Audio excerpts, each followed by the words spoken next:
Poprosím Petra Tavela o prednášku Najnegatívnejšie zážitky detstva u seniorov. Dobrý deň, ďakujem za pozvanie. Ja by som chcel do tých 15 minút, alebo 12-15 minút, ktoré máme k dispozícii, vtesnať čo najrozumnejšie, čím viac, tak uvidíme, či sa nám podarí. Predstavím vám výskum, ktorý priniesol Jan Hofer z Nemecka. Medzinárodná štúdia, ktorá bola iniciovaná v Osnabrücku, týkala sa Hongkongu, Nemecka, Českej republiky a Kamerúnu. Českú republiku tam nechceli zaradiť, potom sme zisťovali prečo a tak máme také svoje hypotézy, môžeme nakoniec o nich hovoriť. Išlo o pozbieranie výsledkov, alebo teda materiálu od 150 respondentov na 65 rokov a išlo o to, jaké sú determinanty úspešného stárnutia. A tá idea bola nie zisťovať rozdiely, ale skôr to univerzálne, čo sa dostáva, alebo čo sa dá nájsť uprostred všetkých kultúr. Tie krajiny boli volené podľa HDP krajiny. Kamerún bol najslabší, potom bola Česká republika, potom bolo Nemecko a potom bol teda Hongkong. Tak metóda, nechcem sa zdrievať, lebo tie výsledky sú zaujímavé, ale aby ste videli, kvantitatívna časť mala 50 strán asi, trvalo niekoľko hodín, kým to vyplnili, tí respondenti na 65 rokov. Tam mám aj čo vlastne sa sledovalo. A tá kvalitatívna časť bola 2 hodiny až 2,5 hodiny, keď nám doniesli ten dotazník, to mali na to týždeň, a potom sme s nimi viedli rozhovory. Boli tam rôzne veci, ktoré nechcem rozvádzať. Každá z nich bola veľmi zaujímavá, ale to, čo nás zaujímá, to bolo to posledné, to bolo LSD, to je Love Story Interview. A tam vlastne to má takú štruktúru, kedy vlastne sa hovorí, vy nevidíte nič. No takže to je to, čo som hovoril. Bože môj, jak si žijem v svojom svete, no vidíte? Metóda, to, čo som hovoril. A že mi nikto nič nepovedal, no to je... Asi spíte. Tak to LSI je to posledné. Life Story Interview. A tu teraz sme harmonizovaní. Takže sa skúmal vrchol života, pád života, zlom života, prvá spomienka a potom spomienky do 10 rokov, 10 do 20, od 20 až po súčasnosť a potom ešte nejaká zvláštna spomienka. No a vlastne to, čo tu idem predniesť, je ten spád života, vrchol, teda nevrchol, ale ten životný pád. Takže my sme sa ich pýtali, hovorili ste nám, najprv boli ten vrchol života, to bola tá najpozitívnejšia myšlienka a potom sme povedali, prosím vás, a povedzte nám teraz, čo ste zažili také najnegatívnejšie, takú zúfalosť, strach, vina, iný negatívny pocit, nejaká nepríjemná skúsenosť, udalosť, zážitok, ktorý máte v svojom živote. No a tam už sme dolovali mnohé vzácnosti z tých ľudí. Takže úplne také ako keby, to, čo sa aj dočítate v literatúre, to, čo je tak ako notoricky známe, keď to smutné je smrť blízkeho človeka. Takže otca, tam mám nejaké také výroky, ale nechcel by som sa tým zaoberať, lebo to, čo chcem priniesť, je to na konci, čo je také veľmi zaujímavé. Takže buď otec, brat, niekto blízky z rodiny, keď zomrie. Úplne špeciálna téma bola smrť dieťaťa. Ako zažiť smrť vlastného dieťaťa, mi hovorila jedna pani, je to najhoršie, čo môže človek zažiť. Takže to je ako špeciálna téma. Ďalšia bola, ešte keď to bola smrť náhla a nečakaná, že ako blesk z čistého neba, mi hovoril jeden, že môj otec zomrel, i keď mal rakovinu, tak proste bol to problém. A potom nasledujúca samota, že niekedy ani nie je samotná tá smrť, ale odrazu po 2-3 týždňoch, keď zistili, že tie priestory, kde ten človek sa pohyboval, sú prázdne. Tak toto bola taká téma. Ďalej zdravie, choroba, to ich dosť ako tiež poznačilo často. A rôzne choroby a úrazy spomínali. Potom dlhodobé choroby, bola ešte taká špeciálna téma. To znamená, keď niekoho dlhodobo doopatrovali, tam jedna popisovala, ako opatrovala 10 rokov svojho manžela, ktorý bol alkoholik a nakoniec zomrel na rakovinu. Povedala, že to bola trauma. Jedna zase nám povedala, že jej mamka dlho zomierala a 3-krát bežala do nemocnice, akože už zomiera. A povedala, že už keď 3-krát bežala, tak už si aj prijala, aby zomrela. Lebo už to bolo traumatické to stále to vystresovanie, čo jej to spôsobovalo. Ďalšia taká silná téma bola choroba dieťaťa, keď nemôžete tomu dieťaťu veľmi pomôcť, alebo potom, keď to končí smrťou. To je tiež veľmi tak ako silné. Rozvod, to je podľa aj takej klasifikácii ako druhá najťažšia, najtraumatickejšia udalosť v živote, kedy vlastne prežívame veľmi ťažko tú zradu, ten odchod nejakého človeka, s ktorým sme strávili niekoľko dní, súvisí to s attachmentom takisto. Tam mám nejaké výroky, sklamanie. Jedna po 10 rokov zistila, že manžel je neverný, tak to bola pre ňu trauma. Potom po rozvode strata, väčšinou tá strana, ktorá nemá potom prisúdené to dieťa, tak vlastne stráca to dieťa. Ono síce s ním kontakt má, ale viete, ten attachment už nie je taký, jak bol predtým. A tak vlastne často z toho vychádzajú zletí otcovia v našej kultúre, 90% otcovia, 10% matky. Takže mal pocit, že ostal úplne sám, keď toho syna stratil. No a ideme k téme, ktorá mňa v tom výskume prekvapila, a to je socializmus. Tí 65-roční ľudia, je to kvalitatívny výskum, my sme nerobili vyhodnotenie kvantitatívne, ale odhadujem, že asi taká pätina ľudí mala najtraumatickejší, alebo teda najnegatívnejší zážitok, lebo neznamená, že najnegatívnejší by musela byť aj rovno trauma, ale ten najnegatívnejší zážitok spojený so socializmom. To znamená, tu popisoval jeden, jak mu zatkli rodičov, vtedy bola dievčatka, zamblomovali byt, hladili ma po vláskach a hovorili, že rodičia sú strašne zlí ľudia a že ma vychovajú úplne inak, že ma odvedú, že mám hrozne zlých rodičov. Zaviedli ma k oknu a ja som pozerala, ako mamičku odvádzajú, ocka už odviedli. Ďalšia, strata práce. Popisoval mi jeden vojak, ktorý hral v armáde, kedy ho sledovala kontrarozviedka. Počkajte, zase. Ako hovoríme o traumách a smejeme sa, to nie je zle. Socializmus, strata práce. Takže ďalšia taká vec, ktorá je, že ľudia sa bali o prácu. Akože jeden mal v rodine niekoho, kto emigroval do Anglicka a mal na krky kontrarozviedku, sledovali mu listy, stále sa bál, že nezabezpečí rodinu, povedal, že to bola pre neho najtraumatickejšia udalosť v živote, ktorú mal. Takisto 68. ročník, tu nemusím ani ďaleko ísť od výskumu, vlastne môj ocko bol tiež, sa postavil proti príchodu sovietských vojsk, bol okresný vedúci ROH, no a stratil prácu a v socializme bol odrazu nezamestnaný. A odrazu sme boli úplne sme, aké by sme mali lepru, naša rodina. Hej, už nikde nás nechceli, nikto sa s nami nepoznal, odrazu traumatická udalosť pre celú rodinu. Takže ocko to tiež. Ďalej kolektivizácia, o tom sa veľa nehovorí. Jeden mi hovoril, škrípal som zubami, keď mi brali kone. Alebo jedna hovorila, zatvorili nám rodičov, lebo nechceli dať naše polia. To sú tiež obrovské krivdy, ak lipneme na našich účtoch však, niekedy sú prázdne síce, ale keď občas niečo tam máme na tom účte, jak strašne sa bojíme. Predstavte si, keď nám to socializmus zobral, náš byt alebo naše veci, ktoré si nahromadíme, už to sú pre nás nepredstaviteľné veci. A ideme na vojnu. O vojne tu už bolo povedané dosť, ale ešte poviem také špecifika. Koľko máme času? 2 minúty. Takže bombardovanie.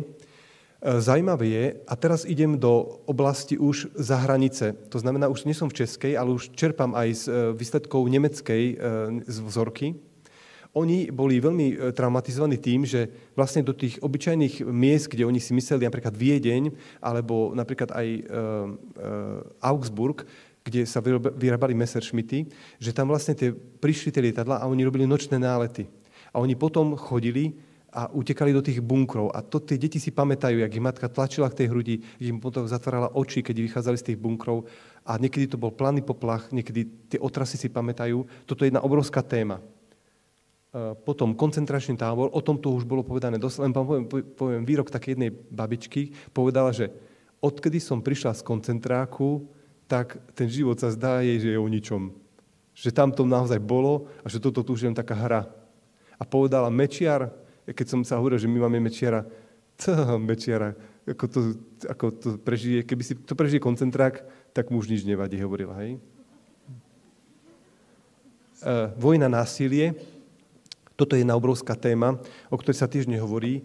Vlastne aj mamka mi to potvrdila, aj vlastne tí ľudia hovorili, že i keď máme tu zverstva, ktoré napáchali nemecké vojska, a tak systematické a premyslené a kultúrne, často to vyzeralo, máme tu obrovské zverstva, ktoré napáchali ruské vojska. Mamka hovorila, kto neutekol do lesa, toho znásilnili. V Nemecku, v Rakúsku takisto, oni ich brali ako, že to sú nepriateľské krajiny a jedna oblasť, tam dokonca aj matka a dcéra, ktorá majú dieťa od toho istého vojaka ruského. Proste znasilňovali, čo sa dalo. Jedna taká ako silná kazuistika, znasilňovali také dievčatko, 15-ročné, v spálni svojich rodičov zatvorili doma. Ona potom, 4 vojaci sa chceli vystriedať, mala pri hlave pištol. Po prvom vojakovi, ak sa striedali, ona vyskočila z okna z prvého poschodia, dochramala si nohy, doplazila sa do nejakého kostola, potom bola celý život na vozíku, bola nejak postihnutá, telesne nikdy sa nevydala, mala takú sociálnu fóbiu. Jednoducho, a potom ešte po vojne je obrovská téma, keď prichádzali ľudia zo zajatia v Nemecku, to znamená v tých 50-55 rokov, oni vlastne ich púšťal ten Stalin postupne a vôbec ten režim socialistický. A tie dramatické scény, čo sa odohrávali potom napríklad na viedenskom jednom nádraží, teda to je čechizmus, stanici, príde, nepríde, oni často tie ženy nevedeli, môžem sa vydať, chlapov bolo málo po vojne. Hej, takže ako chlap bol vzácny, nevedel som už doba, nie som už doba, zomrel už sa 3 roky neozval. Viete, že to boli úplne dramatické veci. Teraz ona si zobrala chlapa ako vdova nejakého, čo sa tam myhol, čo sa podarilo mu jej uloviť. A odrazu sa vrátil ten chlap z toho zajatia. To sú osudy, ktoré my si ani nedokážeme predstaviť v dnešnej sičkanej spoločnosti. Tým chcem povedať, týchto problémov, ako keď som sa dočítal v literatúre, je asi 5% ešte z druhej svetovej vojny, tie následky, ktoré majú. Socialistické následky, tým, že sú čerstvejšie, ešte len pred 20 rokmi ako zanikol, je ich oveľa viac. Nehovorí sa o nich a myslím si, že by sa o nich malo viac hovoriť z úcty k tým obetiam, ktoré po sebe socializmu zanechal. A to nevidíte zase. Tak.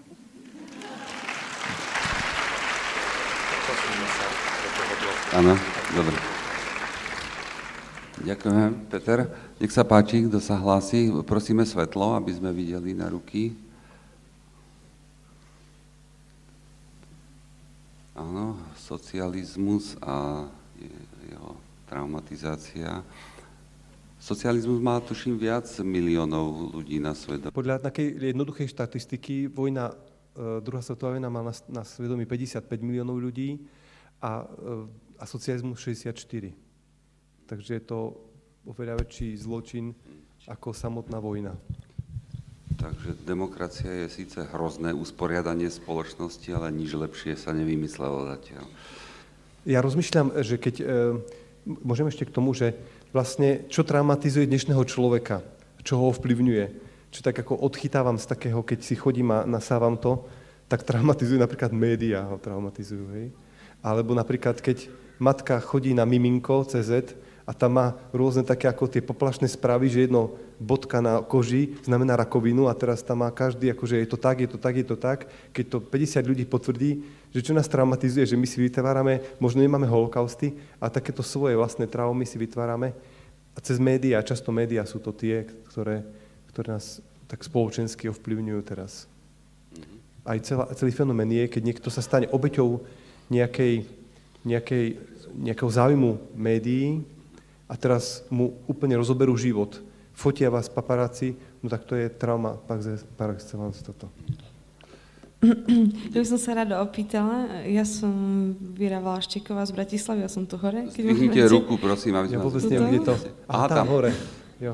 Ja som sa teraz chcela opýtať, že tento výskum ma veľmi zaujal. A chcela by som sa opýtať, že čo boli teda tie determinanty toho spokojného starnutia? Neviem. Nepodarilo sa to nejako akože nejako zjednodušiť? Neviem, lebo výsledky sa spracovávajú. My sme to poslali do Nemecka a výstupy by už mali byť. Ja som zobral iba parciálne výsledky od nás a z nemeckých kolegov, čo nám dali práve k tomuto. Som sa pripravil na túto konferenciu, takže ja vlastne neviem celkové tie tie databázy tých výsledkov, ale budú zverejnené. Ten Hofer to spracováva. Dobre, tak sa budem tešiť. No. A tú traumu z paparazzi, keby si ešte špeciálne tiež spracoval. A nechcem to nejako zľahčovať. Viem si predstaviť taký vstup do intimnej sféry, že je pre niektorých ľudí, ktorí sú na to mentálne nepripravení, tak je to des. Ešte sa hlási niekto? Áno, máš veľa diskutérov. Nech sa páči tu vpredu, aj tam.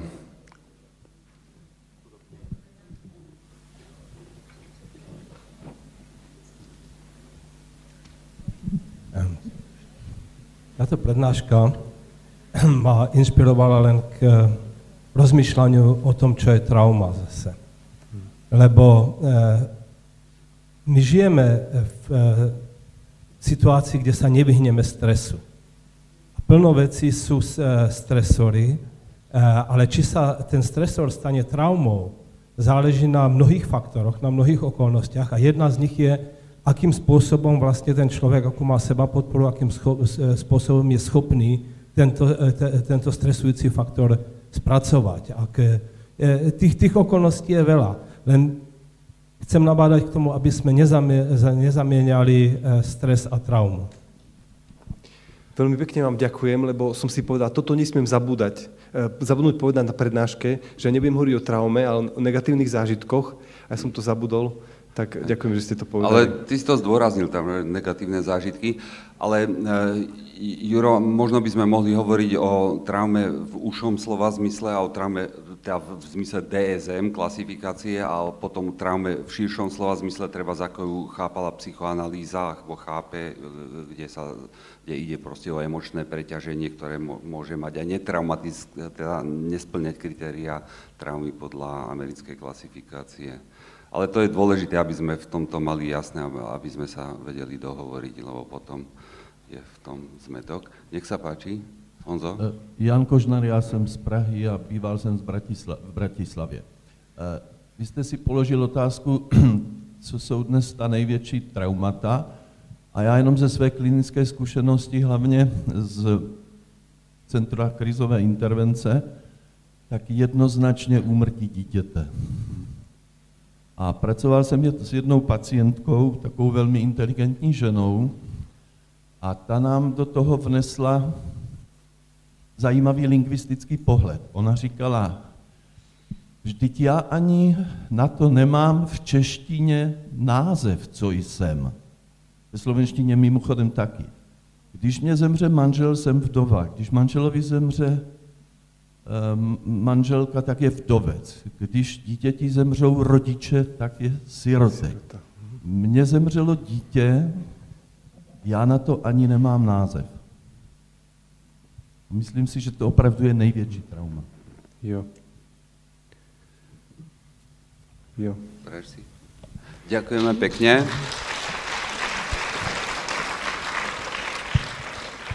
Mali sme s Mariou Andrašiovou z Bratislavy taký trojdňový seminár, ako, ja neviem, jak to nazvať, skupinu, kde prišli rodičia z traumatológie, z kardiológie detskej a kde tí rodičia, tam bolo zásada, že aspoň rok po smrti dieťaťa, prišli a nám vlastne mohli tam vlastne, my sme boli terapeutická ako keby skupina podporná, kde prišli aj lekári, kto mal odvahu, aj sestričky, dokonca tam bol aj primár z tej kardiológie a mohli po roku vlastne o tej smrti dieťaťa hovoriť. Ja sa vám priznám, že ja som prvý deň ešte v piatok večer ešte jak tak, ale v sobotu som začal plakať a skončil som v nedeľu.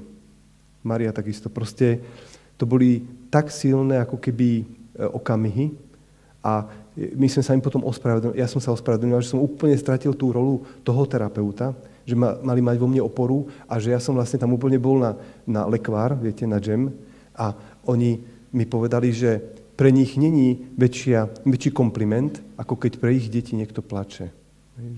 Že sme urobili to najlepšie, čo sme mohli.